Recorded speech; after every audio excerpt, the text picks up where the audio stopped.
भाद्र शुक्ल चतुर्दशी को शेषनाग की सैया पर क्षीर सागर में सोने वाले विष्णु भगवान की पूजा की जाती है। आइए अनंत चतुर्दशी की कहानी का श्रवण कीजिए। महाराज युधिष्ठिर ने जब राजसूय यज्ञ किया तो उस समय यज्ञ मंडप इतना मनोरम बनवाया था कि जल और स्थल की भिन्नता प्रतीत ही नहीं होती थी। जब टहलते हुए दुर्योधन उस यज्ञ मंडप में पहुंचा तो अचानक से कुंड में गिर पड़ा। द्रौपदी ये देखकर उपहास करते हुए कहा कि अंधे की संतान अंधी ही होती है।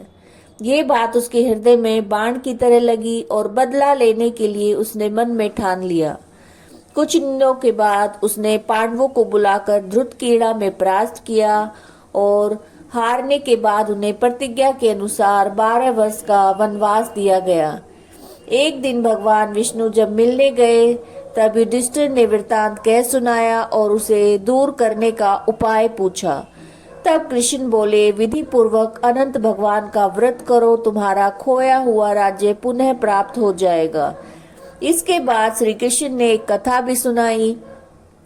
प्राचीन काल में सुमंत नामक ब्राह्मण के सुशीला नाम की एक कन्या थी। ब्राह्मण ने बड़ी होने पर उसका विवाह कौंडिन्य ऋषि के साथ कर दिया। कौंडिन्य ऋषि सुशीला को लेकर अपने आश्रम की ओर चले। रास्ते में संध्या हो गई। नदी के किनारे सुशीला ने देखा कि वहीं पर बहुत सी स्त्रियां किसी देवता की पूजा कर रही थी। तब उसने उनके पास जाकर पूछा कि आप ये सब किसकी पूजा कर रही हैं? उन सब ने सुशीला को अनंत व्रत की महिमा बताई। सुशीला ने वहीं पर उस व्रत का अनुष्ठान किया और 14 गांठों वाला डोरा हाथ में बांधकर ऋषि कौंडिन्य के पास आई। कौंडिन्य ने सुशीला के हाथ में बंधे हुए डोरे का रहस्य पूछा। सुशीला ने जब हाल कह सुनाया तो कौंडिन्य ने डोरा तोड़कर अग्नि में डाल दिया। इससे भगवान अनंत का अत्यंत अपमान हुआ और परिणाम ये हुआ कि ऋषि सुखी नहीं रह सके और उनकी धन दौलत समाप्त हो गई।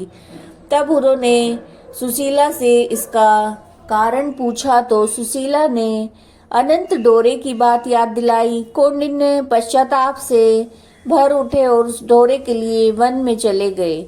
वन में काफी दिन घूमते घूमते वो एक दिन भूमि पर गिर पड़े। तब अनंत भगवान ने उन्हें दर्शन दिए और बोले, हे कौंडिन्य, तुमने मेरा तिरस्कार किया था, उसी से तुम्हें कष्ट भोगना पड़ा है। ज्ञान हो गया हो तो घर जाकर अनंत का अनुष्ठान 14 वर्षों तक करो, इससे तुम्हारा दुख दरिद्र मिट जाएंगे, धन धान्य से संपन्न हो जाओगे। कौंडिन्य ने घर जाकर 14 वर्ष तक अनंत भगवान का व्रत और अनुष्ठान किया, जिससे सुखी और संपन्न हो गया। ये आप अनंत चतुर्दशी व्रत की कथा सुन रहे थे। अगर वीडियो पसंद आई है तो लाइक कीजिए, शेयर कीजिए, चैनल को सब्सक्राइब कीजिए। जय श्री कृष्णा।